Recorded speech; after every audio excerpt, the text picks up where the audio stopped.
Welcome to Retro Fanfic Retrospective, the podcast where we dredge up old fanfiction and expose it to the cold, harsh light of 2018. My name is Amato, and with me are... Teenage Mutant Ninja Tori. That's a good one. I'm jealous. That was good. And Dom Matello. Oh. That's not a thing. See, I was trying to sneak your line before you could get your line in, but you filled in. You did okay. I don't think there's much I can do with Amato. Oh, wait. What was the name of Splinter's, sensei owner? Was it something that sounded vaguely like Amato? No, I don't think Amano? so. No? No, I think you're wrong. We I'm just sorry. call you Sensei. That's fine, I guess. Before we jump fully into turtle talk, I have a couple of old business things I want to talk about Loss of Innocence, our last reading. Mm-hmm. So for one thing, I feel very embarrassed because I mentioned the Writer's Guide to the Power Rangers universe, remember? Yeah. The author of that fanfic was the guy who maintained the Writer's Guide to the Power Rangers universe, which explains their incredible, knowledge of continuity minutia. And he's still maintaining the successor, which is the Power Rangers timeline. You can find it online. And so I just really should have known that, and I never bothered to check. Can I interject just for a second to say that Splinter's master was Hamato Yoshi? So Hamato Yoshi. Yeah, there you go. Yoshi. There you Hamato go. Yoshi. See, I remembered Master Yoshi. Amato Yoshi. I thought it was something vaguely like that. All right, we got it. We all have our jokes. Great. Mm-hmm. Anyway, the other thing is, remember we were talking about Terror Blossom's dialogue in the final Zord fight in that fanfic, where in the fanfic, Jason and Zack are fighting him with Megazord, and it's like, oh, you can't kill me, you don't have the guts. I'm just going to go reproduce myself, and I'll tell my children about you. And it turns its back, and then they kill it. Right. And then it explodes in a shower of cherry blossoms, symbolizing the fragility of life. And we were wondering Yes. whether the Terror Blossom actually mentioned offspring or children. So here's the thing. It doesn't. But here's what does happen. They start the fight against the Terror Blossom in the actual episode, the Ninja Encounter Part 3. It cuts away to what other characters are doing. When it cuts back, the Megazord uses the sword and kills the Terror Blossom. But it does turn around before the sword hits it. Its back had been turned to the Megazord for absolutely no explained reason in that episode. And you only see it for a second, but it was as if it was walking away, and it was it turned around and was like, oh, what? I'm getting killed? And then it gets killed, and it explodes in a shower of cherry blossoms, symbolizing the fragility of life. And so the author added the dialogue, but man, were they drawing everything they could from that episode. I mean, really just reading between the lines, what was left unsaid, but everybody knew. Oh, yeah. He's actually quite It's so smart clear. Yeah. to point that out in that way. Yeah, it's very clever. Yeah. I wouldn't have even noticed that the monster was turning around there if I wasn't looking for it. That's insane. Yeah, really paying attention. Huh? Attention to detail, yeah. Yeah. Yeah. Speaking of paying attention to details, no, that's not actually a transition here. Amada, you really need to work on this. Sometimes I get them. Most of it's Moxie, I think. Speaking of paying attention to something, let's pay attention to our next fanfic. That's a good one. You should just pocket that and pull it out whenever you need it. Yes. Yeah, I wouldn't pick that one if I were you. The vaguer, the better. Exactly. Okay, I got it. Okay. Speaking of paying attention to details, I chose our fanfic today because it is scheduled to go up shortly before Christmas, and I am paying attention to the dates, the estimated release dates, and so we chose a Christmas episode for today. Oh, that was a good attempt. Yes, and our Christmas episode is? Peace on Earth, Goodwill to Turtles, by Blue. The author, Blue. It is a fanfic that you can find on fanfiction.net. It was published in 2001, I believe? No, 1999. Yeah. 1999. And it was written, it's described as their 1998 Christmas special and published on fanfiction.net on 1999. Right. And you can find a link there at bit.ly/rfrturtles. Turtles? Can I just say that I forgot to mention it before I started the episode, but when you sent me that link, it linked me to a Wikipedia article called Turtles All the Way Down. What? In which it says, the saying holds that the world is supported by a chain of increasingly large turtles. Beneath each turtle is yet another. It is, quote-unquote, turtles all the way down. That's an anecdote from famed physicist, what's his name? I don't know It says it's a saying in cosmology. You're Right. the But turtle? the link that you sent me that was bit.ly/RFR turtles sent me to this page. I'm going to have to check that link then. Yeah. It'll definitely be fixed by the time you're listening to this. Just saying, but Hopefully. it will be fixed. But I just had to add that because it's funny. Did you find the fanfic anyway? Mm-hmm. Great. Okay, that's good. And No, I've I actually, just decided to show up without reading it. Actually, figured I have something to say. honestly, we could probably get away with that sometime if we needed to. Don't tell the audience. I mean, we don't want to burst the bubble of illusion. No, I just mean someone being like, tell me about this fanfic. And the other two of us would tell them about the fanfic. Right. Right. No, we've all read each fanfiction 12 times and parsed it in a close read for every possible detail. I've got a fully highlighted and marked up copy of it printed out right here. And Yeah, I'm me working as well. on a paper that I'm going to submit to academic journals about it. The entire room is actually like one of those like string and push pin like boards of like connections between this fanfiction. I was wondering what that was about. I thought it was just a weird new agey collage. But It's yeah. partially that. You Personally- have to look closely to figure out which part of the room is. I mean, personally, it's important for me installation art. to read these before I get their names tattooed on my body. Mm-hmm. So I can always remember which ones I've read. That's fair. And how many tattoos so far? I know they're all on my back. I can't really read it. Yeah. I did not think this through. The first bit.ly link might not be working, but at the moment, as of recording. But I've actually got a second bit.ly link today, because ask me how I found this fanfic. How'd you find this fanfic? Well, the main part of my job, for which I get paid the big bucks, is finding fanfics from various fandoms that I think might be good. Mm-hmm. And I ran into a blog post by this person named Hyaru. Like it's Hyaroo. I'm not 100% sure how to say that. Live journal right. post back from 2009. Mm-hmm. Blog post is called 20 Good Fanfics. Yeah. And they start off, like the first 5 on the list, I was like, yeah, absolutely. They're listing Dire Fates and Sailor Hellblazer by David Ty and Rod M. Those are John Constantine Hellblazer crossovers with anime. What? Sailor Moon 4200, which is one of my favorites. Pardon? Secondary characters by our good friend John Carp, which is like a super, super weird Sailor Moon fanfic that is dark. And like I knew all of those and I really like them. And so I was prepared to anything else this person said was good was going on the list. Yeah. And this is one of the ones that Hyaru, person on the internet with a list of fanfics, said was good. So if you want to check out that list for yourself and find like 19 other good fanfics, apparently, there's a bit.ly link to it at bit.ly/RFR good. I just thought I would credit the inspiration there. Cut to the chase. It's got to be short and catchy. If we read a fanfic where good is in the title, I'll just figure it out then. Maybe you just change it to good shit or something. Good shit. Yeah. Next time. This one's just good. Okay. Start with the easy ones. Anyway, that's why.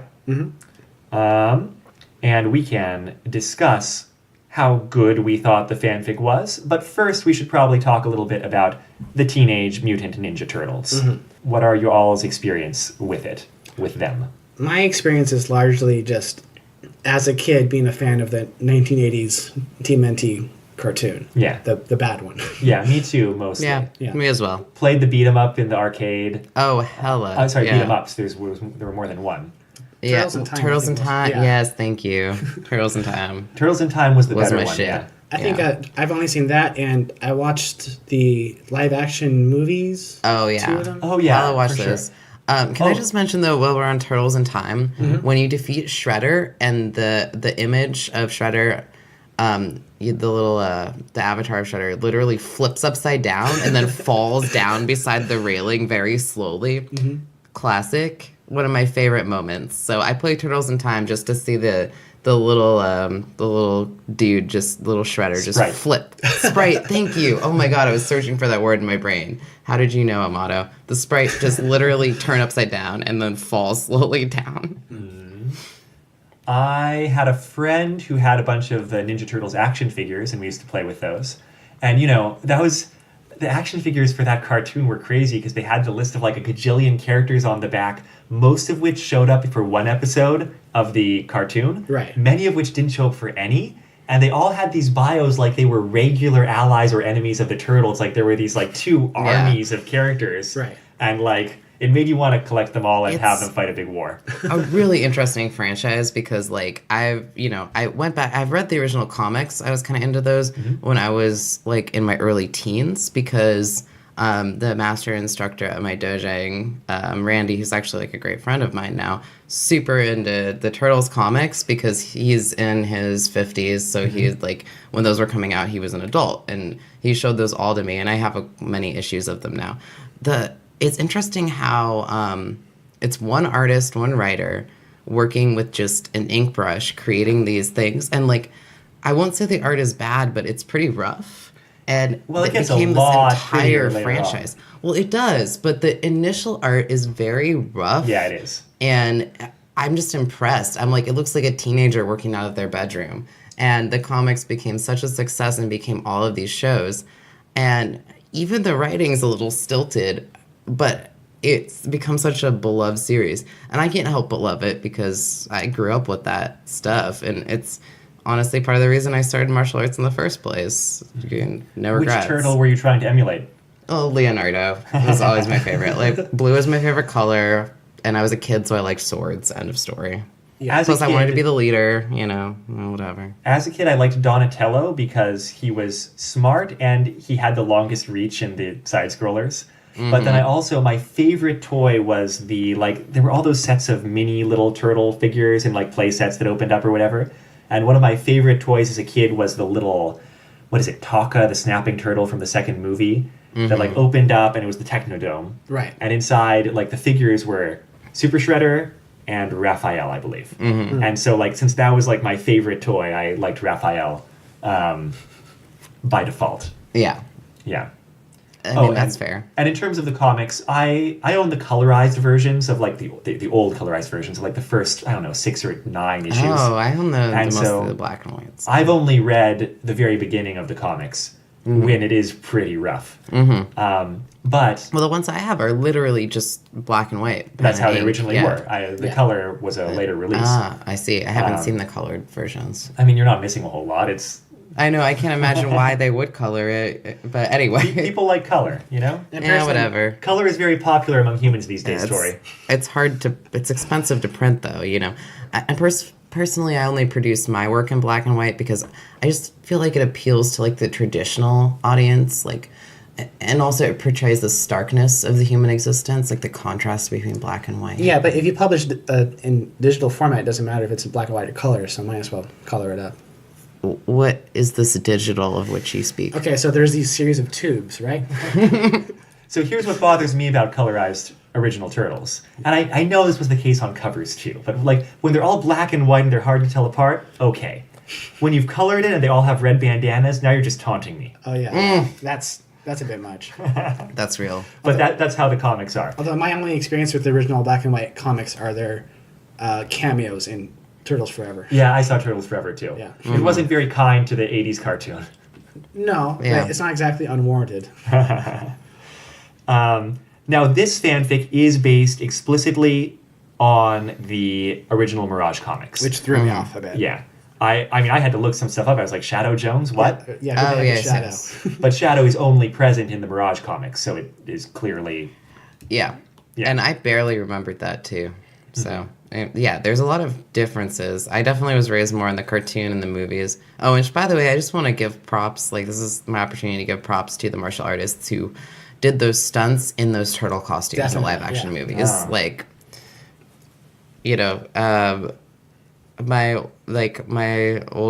my friend who ran the dojang like had all these signed photos of those people, and like actually had an opportunity to be an extra in one of the Turtles movies. Oh, nice. Oh yeah, when he was younger, but it was like so little pay, and he had to like go to California for 6 months. He was like, nah. Yeah. Or something. do it. I don't remember the full story. If he ever listens to this, I'm sorry if I get the story wrong, Randy. But, like, hella props, though, for fighting in those turtle costumes like that.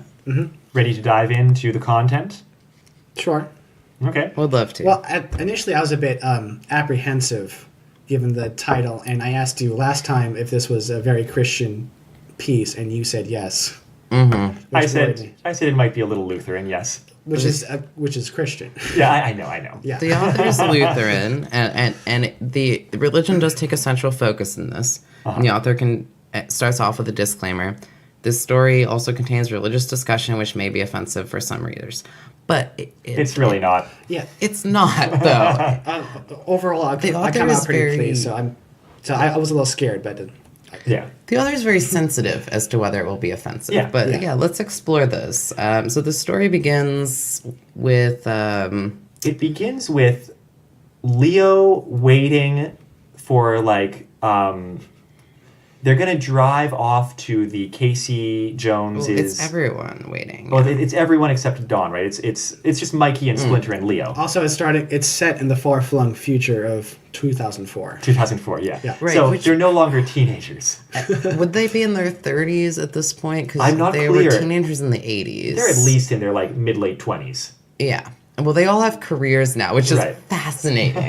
Truly fascinating, but we will get to that. Their own apartments and, like, their own keys and stuff. Why don't we talk about that? Yeah, at this point in the fanfic, in the continuity this fanfic sets up, Mikey and Raph are living in the city, and they have apartments, and, like, they've got some friends who, like, help them out with, like, the living existence stuff. The logistics, And Mikey's working as mostly a writer of poetry, is that right? Lately a visual artist. He started out as a poet. Right. Correct. And Raph has kind of settled into also writing, but writing fiction. Yes. And he kind of stumbled into that and decided he's pretty good at it, and, like, found a schedule that works for him. Like, it describes like how his writing process is, where, like, he can only write at night. He kind of hammers it out for these hours and, falls asleep, and sometimes goes out with Casey Jones to beat up thugs that exist in this kind of franchise just to get some stress out and get some exercise. Yeah, there's a lot of flashbacks kind of telling how their lives got to be where they were, Dawn is living out at the Jones family farm, and he programs software and does research into, like, weird mutagen type bio stuff. Yeah. But that's just for fun. Not for fun. It's like for... Donatello is a successful video game developer / publisher, which is insane. Probably the craziest thing about this whole fic. It's got to be small press, though. There's always been a little room for people to be like, Well, they've always been there, but financially successful, no. Well, are they saying he's a publisher of games and a developer of games, or are you saying he programs the games and also publishes them? Publishing, I don't think, is a term you can apply to video game production. That is, or is it? Yeah. Okay, my bad. I'm not fully versed on this. I'm just, I do think this was written in 99. Yeah. I do think the author's coming from, like, a not fully knowledgeable background of video game development, first of all. No one was knowledgeable at video game development in 99. Yeah, and secondly, what you're saying. Yeah, that's basically what I'm saying. Yeah, end of story. Yeah, and he's, like, doing research into mutagen type stuff, but he's not, like, publishing any of his findings. He's like, that's dangerous. He just seems to want to do it for his own satisfaction. I don't know. And Leo's career is sewer ninja.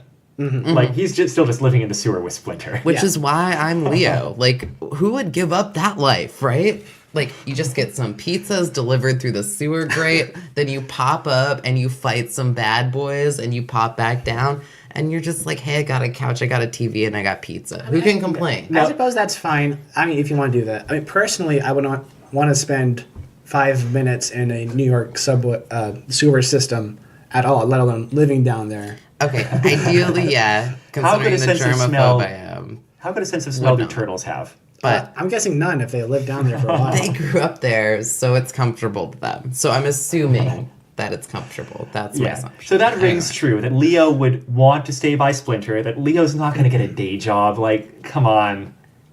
What would he do? Well, I actually think Leo has, like, the potential to do a lot. The potential, but... Yeah, but I actually think it's kind of funny. What would he want to do? Well, I think Raph would be the one who would, like, be like, I'm going to fight baddies all the time. And Leo would be the one who's like, oh, I want to do something else, maybe. I can see, like, Leo writing, like, Buddhist koans or something. Yeah, like, I definitely see their roles, like their occupations reversed in the future, but this is the author's interpretation. Right. And I think the author was trying to, like, be a little bit not what you would just obviously expect, right? So that's kind of the background, and we'll go into some more background because there's some other stuff that happened in the years before the start of this fanfic. But it's starting off with Leo and Mikey and Splinter waiting for Ralph Raph, who is like almost late for the truck to take him out to the Jones family farm for Christmas. They had kind of a family vote about whether to have Christmas this year in the city or in the out on the countryside. Up in Northampton? Yeah, Northampton, that's where the Jones family farm is. Right. And Ralph was the only one who wanted to stay in the city, and he was totally outvoted, and everyone wanted to go to the country. Yeah, and there's some, like, interesting foreshadowing here where they're like, we really didn't expect Raph to, like, pass this up, but, like, I don't know, he's been broody lately and whatever, and I guess this, you know, whatever. Like, we expected more, but I guess this is sort of in character for him. And then he finally does show up at the last he does minute. show up. And they all truck off to the farm. Just as a side here, the extended Turtle family includes the brothers and Splinter, and Casey Jones and April, who are an item. This is comics April O'Neil, so she is at least a former hotshot computer programmer. Later, she runs an antique shop. She has nothing to do with journalism whatsoever, and she does not wear a yellow jumpsuit. So sad, really. Casey Jones is still the same, like, sports equipment themed comic book vigilante / kinda schmuck that he always is. Yeah. With the weird accent. Yeah, and they also have Shadow Jones, who is Casey's daughter, but not biologically. Her mother was pregnant when Casey and she got married, so, like... And now in this, you know, and and in died in the comic. childbirth. Right, Yeah. mother died in childbirth. And so, now Casey and April are together, so she's essentially adopted by both of them. Yeah. Is what well, this fic is I don't implying. think it's actually accurate to say she was adopted by Casey. She's just Casey's daughter. Like, he was married to her mother when she was born. Okay, yes, but adopted by April, Yeah, perhaps. for sure. But no, Yeah. but like April's like legally a stepmom. speaking, Casey would also have to adopt her since Is she's that not right? biologically his. Really? Oh. Yes. Okay, fair enough. The child, quote unquote, belongs to the biological parents until an adoptive parent It does mention legally something like adopts them. that. Yeah, But okay. anyway. I mean, I imagine if they're Point getting taken. like the turtles like social security cards, they can work around this. Yeah, no, that's not really the point. But yeah, like even if you marry someone and they have a child, you still have to adopt that child to be their legal father. Even if the child is born while you two are married, if Yes. you don't have a biological... Okay, Yes. now I know. Yeah, it's not comic book rules. Okay, so But yeah, if that then ever happens again- with me, now I'll know how to proceed. Despite the fact you're currently married with 2 children, but Yes, that's right. none of us knows the future, I guess. You never know. Now, the main tension, like, Leo's really worried about this whole outing because Dawn and Raph have not been getting along for a while. Dawn had converted Christianity a while back, 95. 95, and that was fine at first apparently, but then he started getting pretty evangelical, not in terms of evangelizing, not in terms of identifying with evangelical Christianity. They use like evangelism to imply that he's basically really preachy and But trying that- to indoctrinate everyone. That's what evangelizing as a verb means. Yeah. Yeah. Right. Yes, but they kind of confuse you a little bit. Like, Well, they Yeah. use the Lutheran term, which I think is witnessing. Yeah, oh yes, You witness to somebody. but it's the same deal. Yeah, in my mind it's missionaries, but I grew up Mormon, so Right, right. no, it's basically yes that. yeah. Yeah, and so apparently he was really active about like trying to convert people, including like at one point trying to like convert Splinter, and I really am upset at the my author for not God. including that scene. That just sounds uncomfortable. I'm kind of Well, glad. I it wasn't think there. that they included the idea that he would try to convert Splinter to show that he was like going way too far. Yeah. But like, whoa. And so Oh, nah, you don't convert your sensei to your religion. Like, hold up. in parents, you know. Sensei parent, and right. dad. Yeah. Right. Like, and in passing, the fanfic goes through everyone's religious beliefs, which is that Raph is atheist, Leonardo is actively Buddhist, Dawn is of course Lutheran, Mikey's just like whatever, and Splinter hasn't talked about his religious beliefs, which kind of makes sense for the role he's set up. Yeah. It's like no one's It's quite interesting, clear what he though. believes. Like one would think that.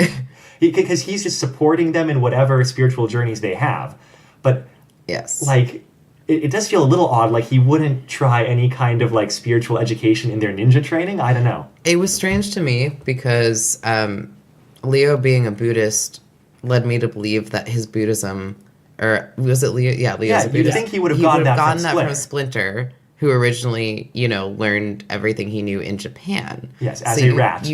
as a rat in As Japan. a completely But- normal, unmutated rat watching his sensei. Yeah, whatever. Maybe when his brain mutated, he suddenly absorbed knowledge. There you go. Point being, that you think Leo would have gotten his Buddhism from there, but instead it seems like he must have gotten it from a different source. Yeah, it seems a little odd. And they live in New York, so Buddhism isn't a common religion here, is my main point. But I can also see Leo seeking out more ninja-adjacent teachings and, like, running into it. And also in the Is 90s... Buddhism ninja-adjacent? Ninja is Japan-adjacent, and Buddhism is Japan-adjacent. Okay. Also in the 90s, there was the huge New Age push where people are going back to Eastern Asian religions. Yeah, I also think it might just be this author's kind of like shorthand here in the sense that of the conflation with ninjutsu and Japan and Buddhism. Well, it makes more sense than him being actively Shinto, which I would have really given him the side eye for. Because no one is actively Shinto. Right? Yeah.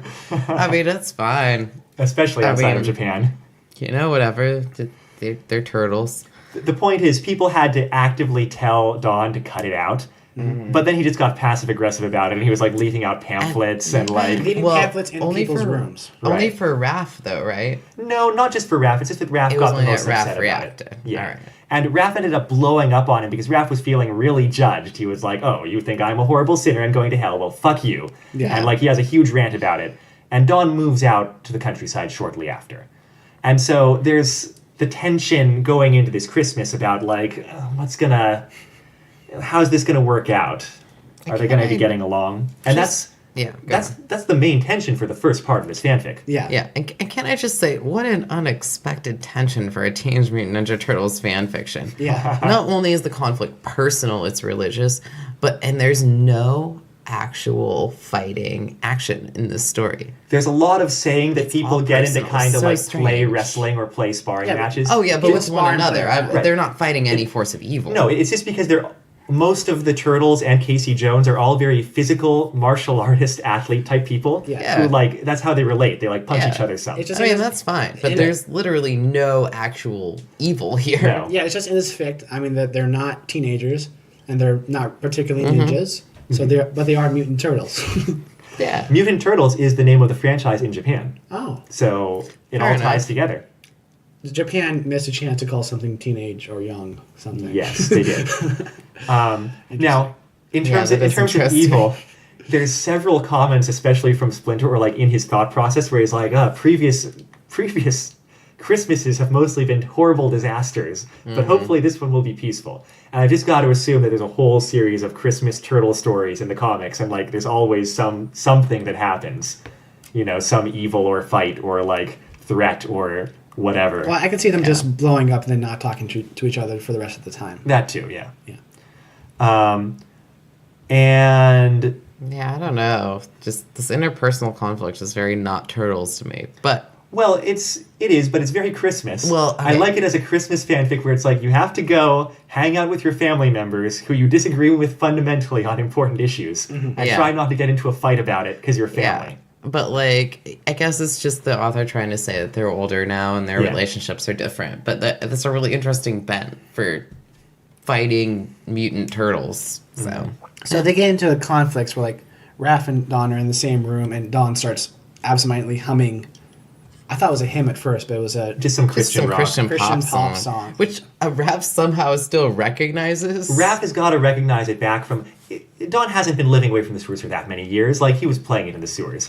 Okay. It's funny because the conflict through music is a consistent theme in this. Yeah. Where, like, the microaggressions they're doing at the farmhouse, includes, like, Don starting to hum some Christian music. He's not even trying to be annoying. He's not, He's just absent-minded, but Raph takes it. Yeah, Raph blew up. Raph remembers when Don was preaching to him and feels like he's being preached to again. Yeah. And then in retaliation, later on, Raph is blaring his, like, death metal or whatever that Don hates. First, he's listening to Green Day on the drive out, then he blasts his Korn. Korn, right. Yeah, it's definitely not death metal. To taste in music is very 90s. Yeah. Very just...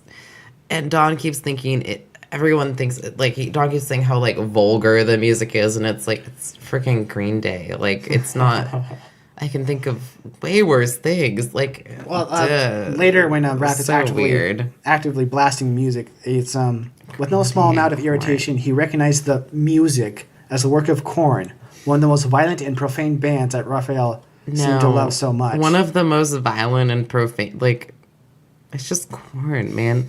Like, I don't get these people. Like, this author obviously doesn't. Okay, I'm done. Oh, okay, so I'm overwhelmed by what is happening. So, Tori, what would you have had Raph listening to in, what is this, 2004?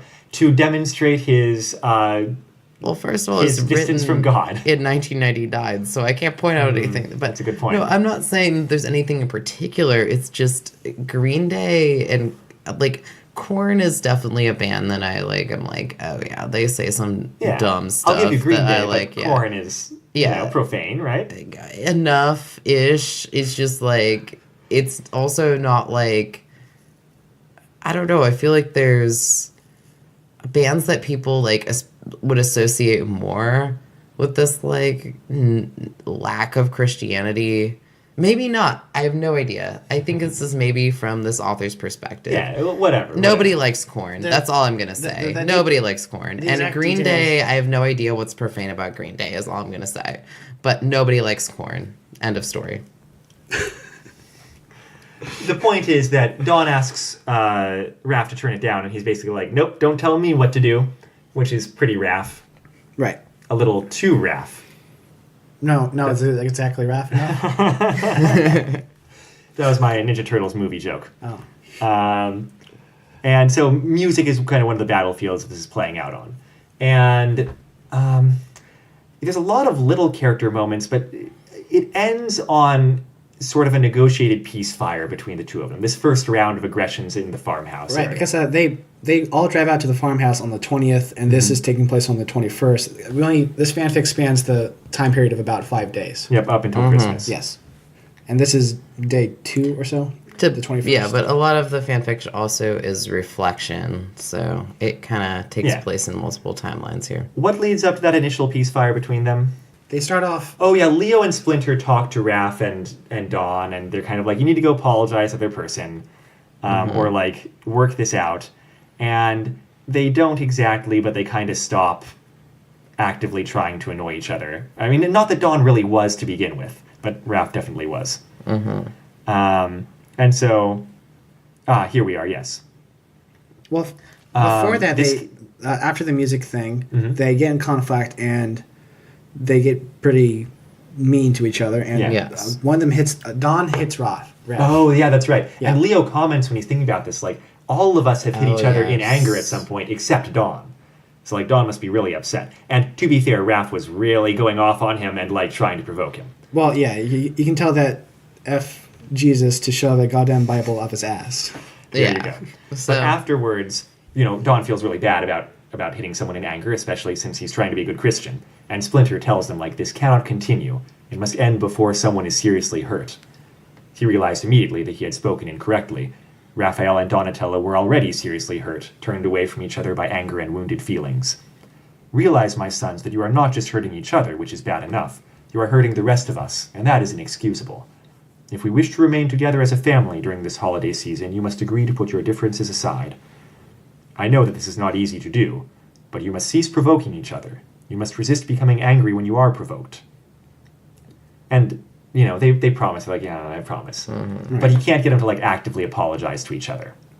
And insist that the fighting's over for now. The fighting was over. For now. And that's kind of our first third of the fanfic, I feel like, because the conflict then becomes something different. Yes. Raph goes out walking by the highway at night, because he just wants to get the fresh air and exercise. He just needs to get away, I think. Yeah. And he finds someone abandoning puppies at the side of the road.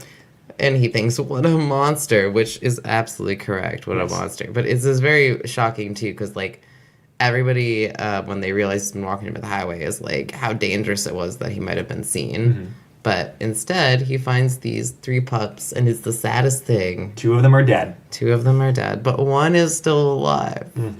And he takes it in and, you know, is trying to nurse it. And he's trying to keep it secret because he thinks everyone's going to make fun of him if they find out. And he's right. He's right, yeah. Yeah, they will. Because he has such a, like, badass loner image. It's like, oh, you're taking care of a puppy. Like, yeah, of course Casey's going to give him flack about it. Badass person that listens to Green Day and such. I know. I know, like a real tough person. Yeah. God. So he's secretly taking care of puppies in his room. And there's various shenanigans with him trying to hide the puppy's existence.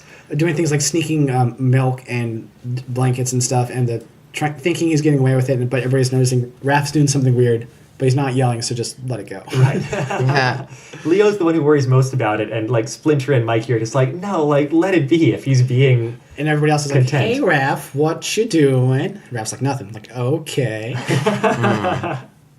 As a sideline, he gives the puppy a Shi'ar name, and this must be a reference to the X-Men Ninja Turtles crossovers by the same author. Yeah, and they also make reference to that in the fan fiction. And because when I looked into it, I was like, surely the Ninja Turtles have crossed over with the X-Men, like they're mutants. How can that not have The happened? fan fiction makes reference to it. But only in the author's fanfic did they cross over. What I'm saying is that in continuity they've crossed over with all kinds of stuff, but not the X-Men for some reason. Oh. Are very the weird. Turtles vaguely under the DC umbrella? They are not, but they have crossed over with Batman. No, turtles have always been their own thing. Yeah. Like No, I know they've been their own thing, but there's always been crossovers and such. And kind of vaguely under different umbrellas. So it's never an They're X-Men not in the DC umbrella in particular. No. They are in Injustice too.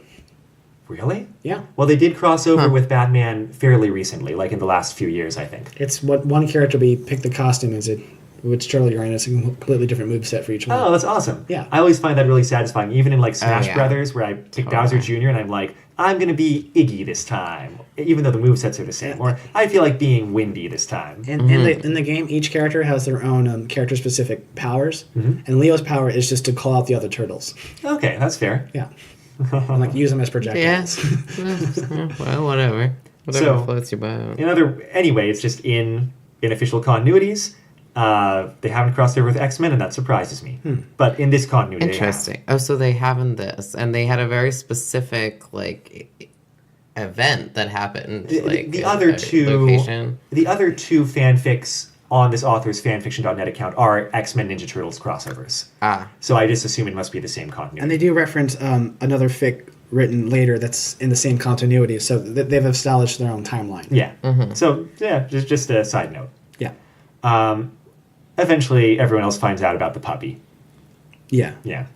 I mean, It takes a minute. Mike has his cat here at the farmhouse, so like that's for one thing he knew it was acting really weird, and I think eventually someone just like finds it while Raph is out.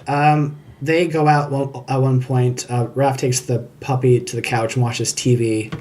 He runs back outside when they all come back with the tree, and they try to find the remote. And apparently a game Donatello and Raphael play is hide the remote. Well, it's more like Raph hiding the remote every time, right? Yeah. So Donatello went into Raph's room to find the remote and found a dog. Okay, that's what happens, yeah. And there's some tension in between that, though. Raph comes downstairs and makes breakfast, and everyone's like, why are you up at 7 a.m? What's wrong with you? Because he normally sleeps so late, which they established earlier. Yeah. But that's the most teenage thing about this fanfic, funny. because, Raph just wanted to avoid the social embarrassment of having his the image he presents tarnished. Yeah. And the resolution is everyone's like, oh, so you've got a puppy. And he's like, I've got a puppy. And they do kind of drag him a bit about it. They do, but that's the whole resolution. It seem like a real conflict, because there's all this sneaking around that happens with him beforehand. I can't let anyone find out. Oh my God. And then they find out, and it's like, okay. Yeah, I mean... You got a puppy. Yeah. They tease him a bit, and he's like, okay, whatever. Because they're supposed to be adults at this point. Right. And that's really the whole resolution. And that whole thing kind of put other conflict to the side and kind of let Don and Raph kind of reconcile a little bit by ignoring what was going on. And that was how it played in the main conflict, is they kind of after talking to Splinter, just kind of treat each other cordially. Right. And then, but it was mostly Raph being distracted by hiding his puppy secret. And then with this, the family calms down. They think the conflict's gone away, and Don and Raph kind of forgotten their fighting. Right. But then Don's best human friend, and his pastor apparently, Greg, the Lutheran pastor, swings by to visit on Christmas Eve. And I was like, do people really go visit each other without calling ahead and saying, hey, I'm going to swing by? Religious people do. They do? It happens. Okay. Apparently, pastor's allowed to go anywhere that the Lord is welcome. Yeah, but... he's friends with Don. He probably knew his family was visiting. No, I know. It doesn't seem it honestly doesn't seem reasonable, especially for a pastor not to call ahead. That's really unreasonable. Earlier in the fanfic, Don did call Greg and talk to him about the conflict that was going on. The family's here. So he's just taking it upon himself to come offer advice or whatever. Fix the problem. But in person, doesn't that seem inappropriate? Yeah. I mean, I hardly go out at all, so To me, it seems inappropriate. Like, I don't know what the relationship with one's Lutheran pastor is supposed to be. I was raised Catholic, and your priest does not come to your home, but whatever, Yeah, under any circumstance. Well, Greg is also But a personal friend of Dawn. he's a personal friend, and, you know, yes.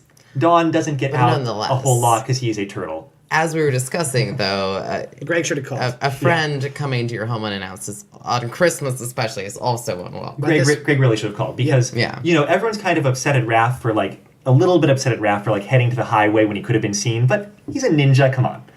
At least, technically, officially speaking, he's a ninja. But then, when everyone finds out, this guy shows up and he's like, "Hey, Dawn, like, I'm Greg the pastor." And everyone's like, "You told a human about us without telling us that you told a human about And us?" the whole turtle family explodes about that. Everyone is very upset at Dawn for Because that this. is a very bad thing. It's a very bad thing, and everyone is immediately suspicious that not only has Don told his whole congregation, it actually appears like no one in his turtle family or Splinter actually, I don't know if Splinter does or doesn't, but the other turtles really don't seem to trust him as much. They think in his religion, he might have told his entire congregation or something. Well, obviously, Raph is the one who's pushing this hardest. Raph is the one who's being the most of an asshole about it. Everyone is also suspicious. No one's happy about it, like, for sure. No, yeah. They do mention They it- don't trust that he's only told Greg. They do mention at the beginning that they've let some humans in on the secret, but this is after some deliberation and talking with the whole family and everybody agreeing, and sort of like a nuclear secret sort of thing. Like Mike and Raph both have human friends, but they're not secret human friends. No. They're known to the family. So the fact that this happened and the fact that Dawn didn't tell anybody. Right. Yes.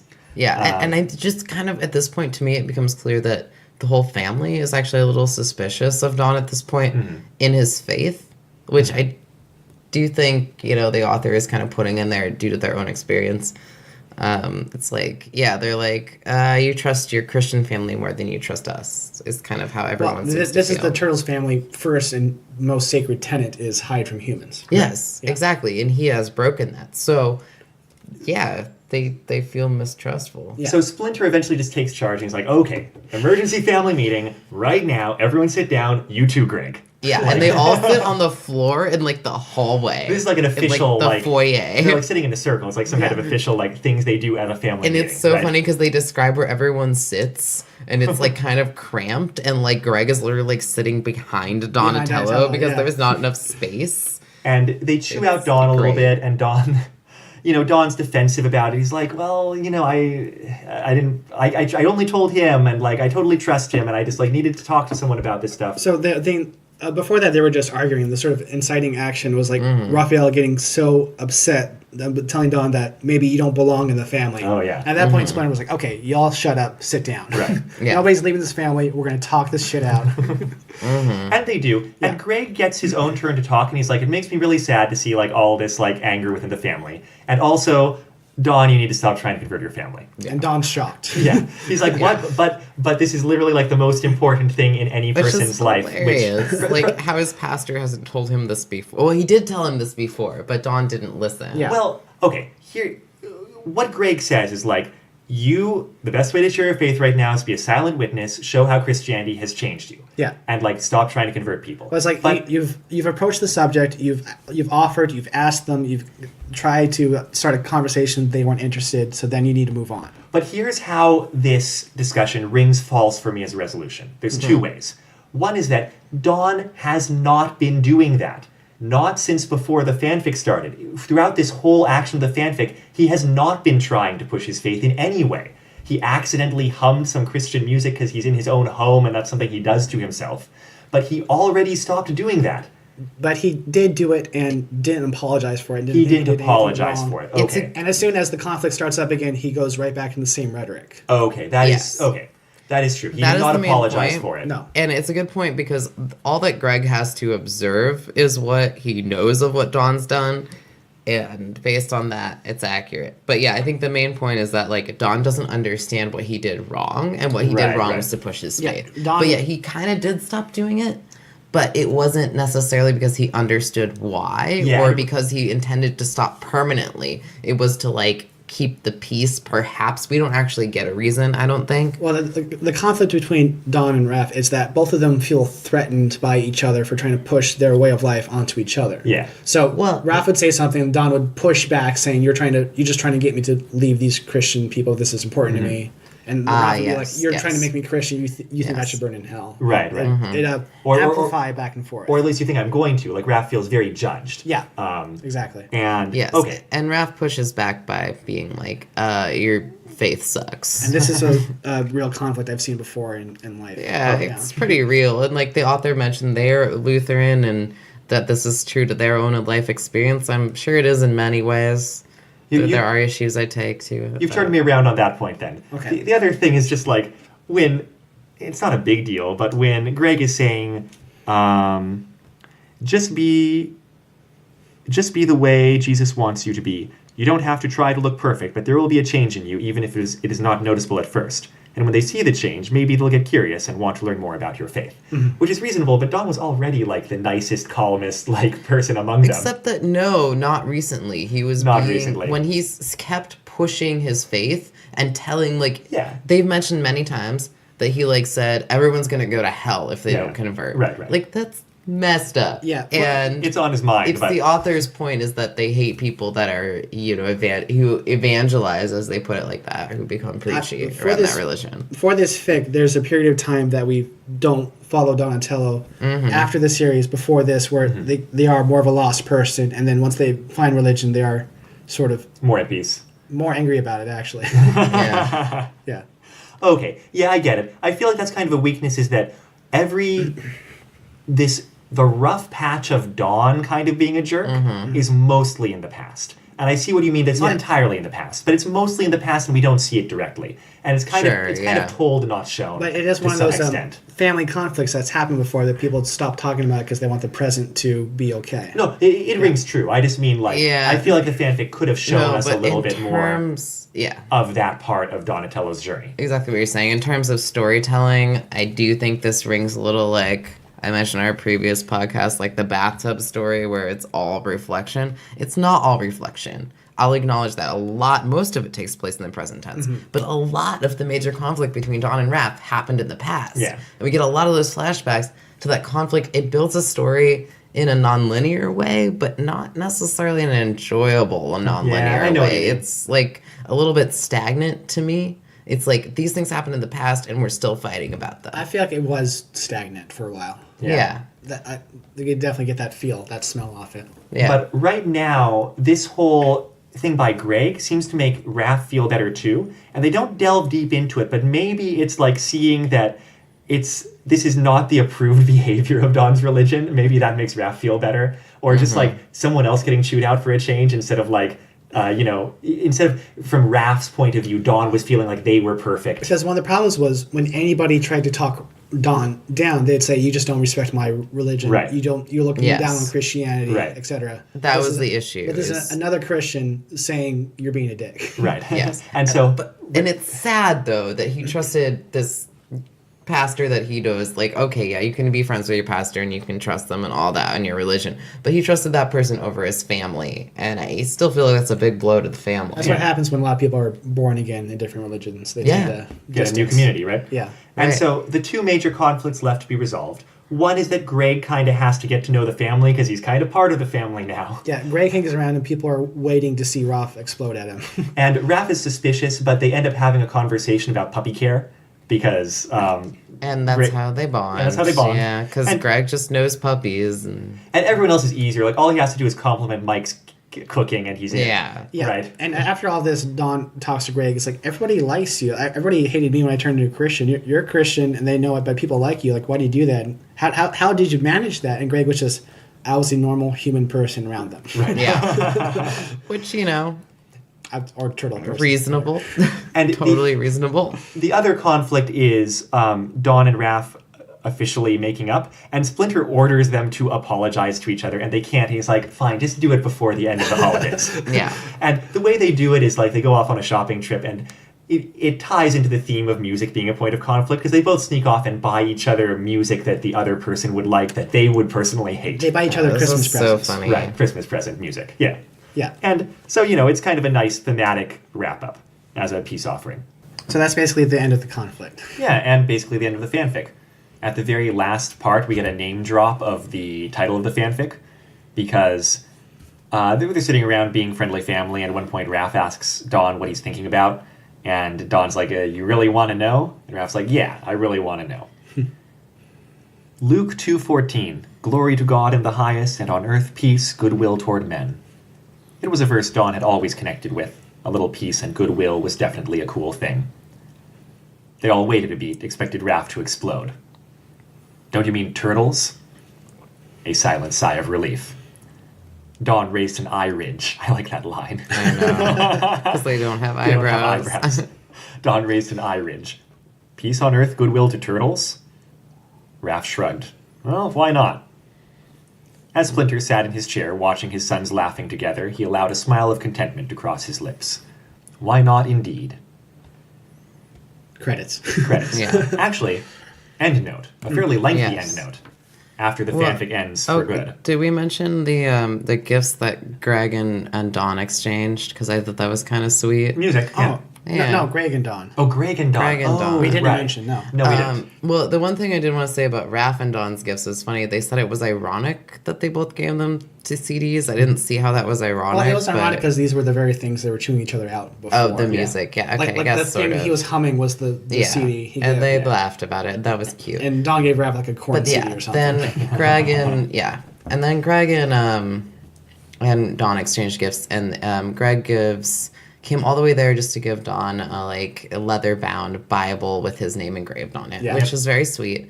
And Dawn had been working on an INRI, which I didn't know Lutherans used INRIs. I thought that was only a Catholic. They have a lot of thing. Catholic, for non-Catholics, they have a lot of Catholicism still in them. In my Catholic church I grew up with, we always combined our churches with the next door Lutheran church for Easter, so I guess they're more Catholic than other Protestants. I don't know that much. Lutherans are, yeah. But yeah, so hand-carved INRI, figure of the suffering Christ on the cross. Oh, and that's it not was okay. beautiful. Yeah, Yeah. it was beautiful, and he loved it. And I thought that was they hugged and they loved each other. I thought it was super gay, but There's always what the else? little weird moment where someone's describing one of those crosses, and it's supposed to be peaceful and religious, but they always describe the suffering and the I torture. know. Well- As a non-Christian, I'm always like, yeah, that's really nice. It's Thanks, Dawn. to be honest, the suffering thing is a really Catholic thing, which is why I was surprised that the Lutherans were using it. But I think Lutherans are, Well, I think anytime the earliest you're making Protestant denomination. I think So- anytime you're making a figma of someone dying by torture, you kind of have to include some suffering. So they mentioned that the face, had the contortion of suffering, but also the love for humanity and the peace of Jesus dying. Which I'm And- really interested in seeing. I don't know how you'd get that across with a wood Well, carving. I can show you the INRI in the kitchen if you want. It's an interesting figure. I've always been fascinated with this Catholic symbolism. It's something I'm very interested in. The corporeality and the suffering of Christ is something Catholics fixate on, and I guess Lutherans as well. Most Christians. Well, no, but Most sects of Christianity explore it to some extent to another. It's yes, not but particularly the Catholic. corporeality is very Catholic. Like the crucifix, not just the cross, And but the transubstantiation of the body and blood is a Catholic thing. Mm-hmm. So the idea of Jesus suffering and dying on the cross is something that Catholics particularly are fixated on, where other denominations of Protestants have moved away from, towards the love of Jesus versus the death of the body.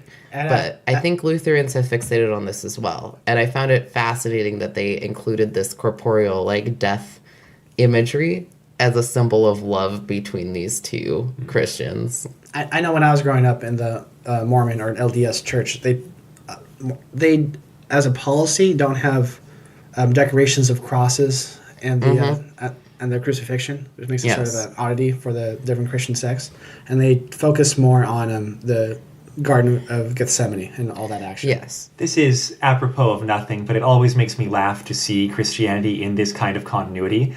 I mean, obviously there's room for an omnipotent deity in the Turtles universe, but even so, when you're playing monotheism straight, it's only through the grace of God may your soul be saved.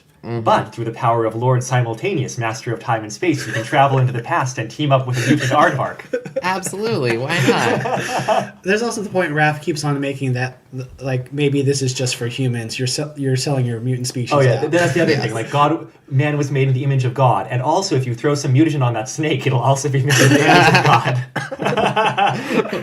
Oh, that's good. All right. But that you just have to wave those things aside in a setting like this. Well, it's funny too to think that Raph is they describe an adamant atheist in this world that they live in as well. Like considering what you said, Obano, that like all these godlike entities do exist. I feel like it's all funny. Like, most still images of Ninja Turtle stuff and just underline it with the caption, "Where is your god now?" Mutagen man, especially. Mutagen man. Oh yeah. Is it a man made out of mutagen or a man that spews mutagen? It's a pretty horrifying. Or something that got mutagen splashed on it and turned into a man? I think it might be all of those things. It's me. Mutagen man. All right, so let's go back to the author's note at the end of the fanfic because it's fairly lengthy, Yes. and it seems to us that the author was expecting some flack for doing a religious-themed turtle story. Which is fair. Which is, I mean, they probably got some flack. Totally fair. And they were kind of preemptively talking through their thinking and being maybe a little defensive about it. Personally, I'm a big fan of the format they chose to express it as a conversation with an imaginary person. Yeah, they say at the start, that's the form they did it, a question and answer session. A question and answer session with an imaginary questioner, and it is really funny. Should we give some reading for that? What part would be best, do you think? Yeah. You're going to do Bold Dom? Sure. Why did you decide to make Dawn a Lutheran anyway? Because I'm a Lutheran, and I figure I know more about the Lutherans than, say, about the Mormons, or some other group. Write what you know. Also, I'm lazy, and I didn't have to do so much research that way. You're a Christian? Is there an echo in here? Oh, I understand. You're on Dawn's side in this whole fight, and Raph's the bad guy. No, actually, This was just your subversive way of incorporating Christianity into your fan fiction. I know how you Christians work. You want to sugarcoat Christian teachings and try to force us to swallow them. Well, you just... So you use my favorite heroes to preach your religion. I'm real impressed. Have you no shame? Shut up. What? Shut up and listen, will ya? Yeah, I'm Christian, and I incorporated some Christian teachings into this story, but I wasn't just beating on Raph either. I thought I gave Dawn a couple knocks. In fact, for this story, I turned Dawn into just the type of person who really irritates me. I call them die-hard evangelists, people who force their faith on others without any limits of respect, decency, or kindness. Even if the beliefs they're pushing are good, they tend to push them too hard. Like Greg said, sometimes you need to back off and let God do the preaching for you. So if you and Donatella are both Lutheran, you were expressing your beliefs in the story, right? Sort of. I share some of the beliefs Dawn expressed in the story, but I will not say which ones.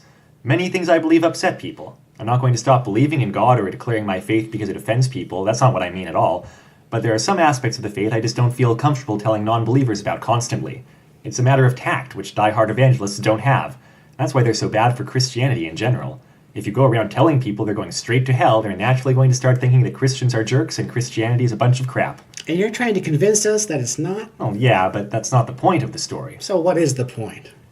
And I'm not going to read the whole conversation after that, but they're saying basically the point is the importance of tolerance. Mm-hmm. Tolerance being defined as you know the other person is wrong, but you have to accept that they can be wrong. It's you still fine. treat them like people. Yeah. There's so much to say about that. Like the fact that the author, we did read the most defensive part of the spiel. Yeah, we did. There's actually really good parts too. Like, I'm not saying that part's necessarily bad, but there's really good parts to it where there answers some really important questions. But it's interesting because they were anticipating that attack and they identify that, and I think they had reason to. Yeah. Like, they actually identify they had reason to, that their friends have been attacked around these things before. And considering internet culture, and they consider it flaming at the time, and I remember that term, that totally makes sense. So I get where they're coming from here. Yeah, and, their ultimate goal is, he says, Christians and non-Christians can be as close as brothers and as friends without ripping each other to shreds about religious belief. Right. And, he said, it's a happy ending in that the immediate conflict was resolved, and, maybe they not that they're going to get along perfectly forever, but, they took a step forward. So yes, this was really interesting fic for me because when I heard the theme, I was, kind of shell-shocked, I think, from all the other religious type things I've read before. Shell-shocked. Not that that's a funny joke. Okay, never mind. Anyways, about a material that talks about religion and either comes down really hard on one side or the other side. and I hate all those things. And this is interesting because this came down on the concept of tolerance as a human principle. Yes. Which I read this fic being like angry about having to read it. And then starting to agree with what they give Mike to say about just like you're both being dicks. Yeah. And just like I was just reading it, just like thank you. Yeah, and they were. Well, obviously, Mike is the best turtle. And it seems like the author's ultimate goal was to allow people to talk about religion without jumping down each other's throats. Yeah, and that's what he's saying. Is like you need to be able to talk about this stuff not for the point of like being a jerk about it, but just for the point of like being actually able to talk about other people and your lives. Without trying to convert people to your cause, but just talking. I can respect that in a certain way. Like, I think my view of spirituality and religion is a little more loose. Like, anything can be correct. It's correct to you as it is correct in your own belief, and your own spirituality is correct. This author has more of a I think I'm right, but I tolerate people not being right. They also they explicitly say that's not what tolerance means to them. Yeah, and it's so funny to me. I'm like, well, okay. I mean, tolerance, I guess, is not a word I would apply to myself quite as much. I would say I don't really tolerate a lot of beliefs. I don't tolerate Nazis. I don't tolerate things that want to kill me. But I do accept people if their belief system, like, for instance, if they're just like a Lutheran, it's like, okay, whatever, as long as you don't hate me because I'm gay, that's fine. I accept you, you know? Yeah. But their thing is more about tolerance. And that's fine. I think, as long as you're not a dick. And I think that's the point of the fan fiction. Yeah. Do we have any other thoughts about that? Oh, the final words in the author's note are congratulations for actually making it all the way through the story and the author's note. It is fairly lengthy.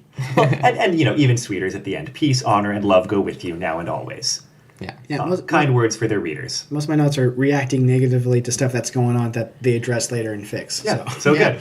Yeah. Does that mean that so far we are 1 for 1 with Hairu's recommendations? Yeah. I'm really glad having read this, honestly. Yeah. I say that, I've read better work from people talking about their faith as Christians and about their faith in general in terms of, like, being more acceptance than tolerance-based, as I phrased it before. But in terms of this, like, they're not being a dick about it, so also, that's fine. I've read better written stories. Yes, as well. It's kind of stagnant, like we were saying sometimes. It kind of hits the same beats more times than it needs to. They do mention at every point what everybody's eating for different meals. Yeah, very important. At one point, someone eats pizza, but they only eat pizza the same amount a regular person would eat pizza. And I always They're not teenagers anymore. They're getting older.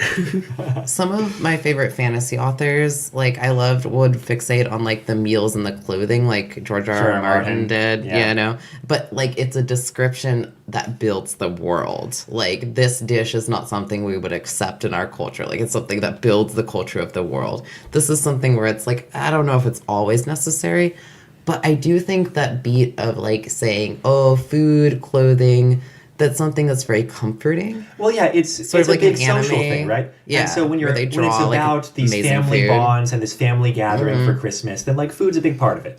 I get that. Yeah, because they mention at one point, like, Raph just heating up a pot of soup, which bugged me because I don't know if these guys have lips or not. If they don't have lips, how do you eat soup? They have mouths. I guess so. You just pour the soup in. Well, they have beaks, as they state in the fanfiction. But these are the questions that are going to haunt me at night. I know. It's difficult. But it involves a funnel, Dom. Weird. The turtle soup funnel. Turtle soup. Tonight I dine on turtle soup. That's what Shredder says in one of the beat-em-ups? Yeah. Is that right? I think so. Like when you start the fight? I feel like you could probably find that line in many different sort of TMNT cosmologies. All right. Well, speaking of godlike power over time and space, next week, it's no longer Christmas. What? But we are reading a Back to the Future fanfic. Oh. Can we go back to Christmas? No, that would be back to the past. Because we're past Christmas now. We could go to the next Christmas. That's true. It could just be all Christmases. I think Christmas Present was the coolest one because it was just a giant feast with a really cool guy. Oh, Christmas Present is the best ghost for sure. Absolutely. Yeah. Especially in Muppet Christmas Carol, which is the best Christmas Carol. That was a good Absolutely puppet. true. The death puppet on that was terrifying. Oh yeah, absolutely. It still scares me. More terrifying than death itself. But the next fanfic. It is A Stitch in Time. It is a Back to the Future fanfic originally published in zine form in 1993 by Mary Jean Holmes, noted fanfic author in various fandoms, including Back to the Future. The copy we're reading is a PDF hosted on the Wayback Machine copy of the author's website. It's down now. The short link there is bit.ly/rfrtime. Oh. I thought you were going to go with Stitch. It was going to be a problem if we ever do a Lilo and Stitch fanfic. Oh, that would be so good. I did go with Stitch, but then I ran into Bitly issues. It's time now. Okay. Only time. It's time now. It's also time to end this episode. Episode 16 of Retro Fanfic Retrospective, Peace on Earth, Goodwill to Turtles by Blue. You can find a copy of it on fanfiction.net. We are providing a link there at bit.ly/rfrturtles. The intro song is The Weekly Fair off of the album Popey's Incredible Adventure by Komiku. The outro song is Run Against the Universe from the same album. You can find that album and other works by Komiku at loyaltyfreakmusic.com. You can find our website at retrofanficretrospective.podbean.com or bit.ly/retrofanfic. If you have questions, comments, or thoughts about the episode, send us an email at retrofanficretrospective@gmail.com or leave comments on the individual episodes on Podbean or what have you. Or even better, leave reviews on, what's the one to leave reviews on? Apple Podcasts. Apple Podcasts, that's the big one. And we've got big social media related news that I should have mentioned earlier. We've got a Twitter. Yay. And now I just need to figure out what to do with Can't believe it. How do you tweet? What's it? No, it's called a twit. Yes. Oh, okay. How does one twit? I made myself a twit also in response to that, but I still haven't posted anything. Yeah, I kind of forgot about that. Our Twitter is retro fanfic? Is it fanfic retrospective? You set it up. It's brand new. My God, Amato, get yourself together. Can't you see how competent I am at this? Amato, you have several jobs. I'm honestly going to have to look this up. It's at Retro Fanfic. Retro fanfic. Okay. Retro fanfic. That makes sense because I did the same thing as the short link, bit.ly/retrofanfic. On Twitter, it's retro fanfic.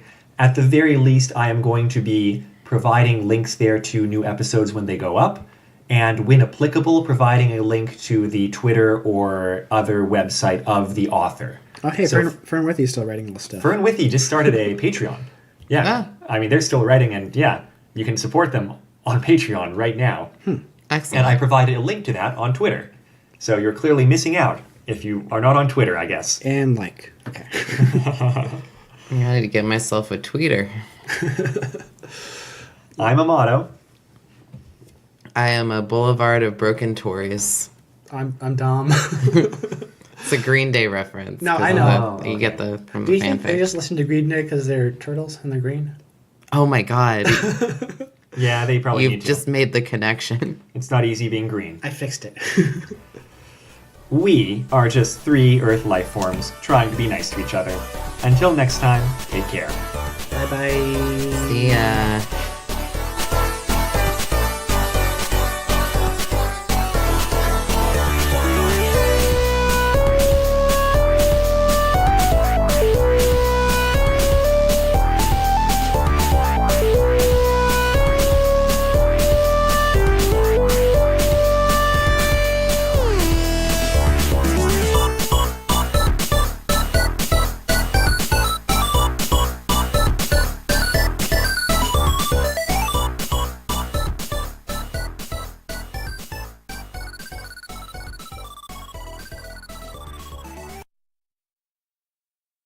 Have we ever contacted Komiko? No. I Why think- would anybody want to know that their work is being used in a medium? I don't know. Why are we publishing that information? All right, bye. We'll just cut this all out. Don't worry.